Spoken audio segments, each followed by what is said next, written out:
अस्सलाम वालेकुम guys, my name is Chaudhary Aamir and welcome to travel visa centre. जैसे कि आप सब लोग जानते हैं कि यूके का विज़िट वीज़ा रेशियो बहुत अच्छा है और हमारे एक और क्लाइंट का यूके का विज़िट वीज़ा इशू हो चुका है।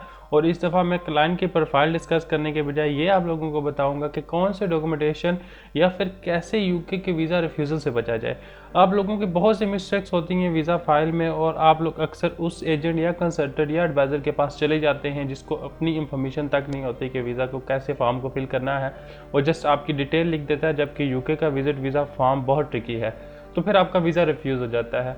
आज मैं डिस्कस करूँगा कि आपने कौन सी चीज़ें कैसे प्रूव करनी है और कैसे आपने कौन सी चीज़ें नहीं लगानी और कौन सी चीज़ें साथ लगानी है फाइल के, ताकि आपकी प्रोफाइल जो है वो स्ट्रॉन्ग दिखे और वीज़ा अफसर आपका वीज़ा इशू कर दे। हमारे पास बहुत से यूके के वीज़ा और इवन यूरोप के वीज़ा भी इशू होते हैं। मैं स्लोली सबकी वीडियोस बनाऊंगा और मैं आपको बताऊंगा। काफ़ी बिजी शेड्यूल है, काफ़ी टाइम नहीं मिल रहा मुझे, इस वजह से मैं डेली वीडियो नहीं बना पा रहा। जो सबसे पहली चीज़ है कि अगर आप लोग यूके का वीज़ा अप्लाई करने वाले हैं तो यूके आपको लोगों को पता ही होगा कि फ्रेश पासपोर्ट पे भी वीज़ा इशू कर देता है। तो सबसे पहला क्वेश्चन जो होता है, ये आपने ये वीज़ा ऑफिसर को कॉन्फिडेंस में लेना होता है, सर्टिफाइड करना होता है कि आप अपने वीज़ा कंप्लीट होने के बाद, ट्रिप कंप्लीट होने के बाद यूके से वापस आएंगे। Why you will leave UK after completion of your UK trip. So इसका आप लोगों के पास आंसर मोस्ट होना चाहिए, एक वैलिड रीज़न होनी चाहिए। आप काफ़ी लोगों को पता ही है कि होम टाइज क्या हैं। सो होम टाइज आपकी फैमिली, बच्चे, वाइफ, पेरेंट्स, बिजनेस, एसेट्स। यहाँ पे मैंने पॉइंट्स बनाए हुए हैं, हाईलाइट किए हुए हैं। अब ये चीज़ें जब आप लोग लिख देते हैं कवर लेटर में, आपका जो भी बंदा लेटर लिख रहा है, अक्सर लोग लेटर भी कंफ्यूजिंग लिखते हैं, मैंने बहुत से लोगों के लेटर्स देखे हैं, तो कंफ्यूजिंग ना हो। आप सिंपल लेटर लिखें, जितना सिंपल लिख सकते हैं, जितना आप सिंपल लिखेंगे उसको बताएंगे उतना आपके लिए इजी है। और जो चीज़ आपने लेटर में लिख दी, जो चीज़ आपने एप्लीकेशन फॉर्म में फिल कर दी, उसका प्रूफ मस्ट अटैच करना है। जितने एविडेंस आपके पास होंगे उतना ही वीज़ा अफसर कॉन्फिडेंस में होगा आपको वीज़ा देने के लिए।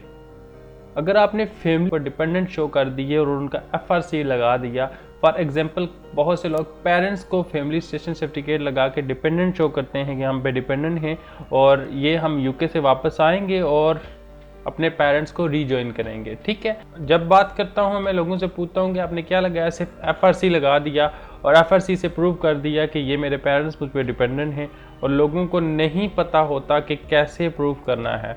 जब आपने लिख दिया कि आपके पेरेंट्स आप पे डिपेंडेंट है, कवर लेटर में लिख दिया वो पेशेंट हैं और आपने उनकी डॉक्टर्स की रिपोर्ट नहीं है साथ अटैच की, अब ये एडिशनल डॉक्यूमेंट्स में आता है। कोई भी चीज़ इसको इस तरह कंसिडर ना कीजिएगा कि ये कंपलसरी हैं या मैंडेटरी डॉक्यूमेंट्स हैं, ये एडिशनल डॉक्यूमेंट्स में हैं। आपने पेरेंट्स की वो शो कर देनी है कि इनको मैं मंथली चेकअप के लिए लेके जाता हूँ, वीकली चेकअप के लिए लेके जाता हूँ, ये मुझ पर फुली डिपेंडेंट है, मैं इनका ख्याल रखता हूँ।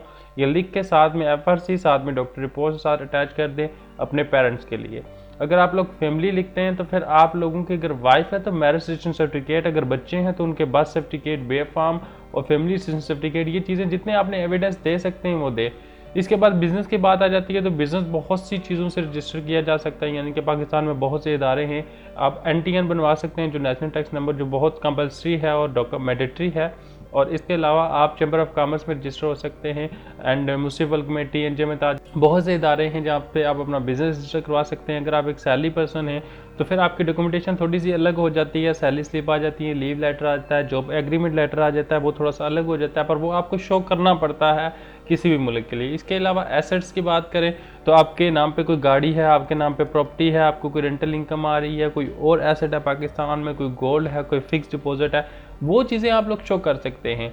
ठीक है, वो चीज़ें आपका ऐसे शो करने का प्रूफ ये होगा कि आप वापस पाकिस्तान में आएंगे, ये आप लोगों का फिक्स डिपॉजिट है, ये आप लोगों की गाड़ी है, ये आप लोगों की प्रॉपर्टीज़ हैं, आप इन चीज़ों को छोड़ के नहीं जा सकते। और ये वो रीज़न्स होती हैं जो आपने प्रूव करनी होती हैं कि आप वापस आएंगे। इसके बाद जो नेक्स्ट क्वेश्चन होता है वो होता है कि आपका पर्पज़ ऑफ विज़िट क्या है। बहुत से लोग सोचते हैं कि फ्रेश पासपोर्ट पे वीज़ा तो मिल जाता है, बट पर्पज़ ऑफ विज़िट को कैसे क्लियर किया जाए। सो पर्पज़ ऑफ विज़िट बहुत क्लियर होना चाहिए। आप टूरिज़्म के लिए जा रहे हैं तो बहुत से लोग टूरिस्ट वीज़ा अप्लाई करते हैं और उनकी ट्रैवल हिस्ट्री ज़ीरो होती है और यूके के हवाले से वो कुछ जानते नहीं होते, और यूके के ऐसी ऐसी जगहों के नाम लिखते हैं जहाँ पे टूरिस्ट नहीं जाते शायद।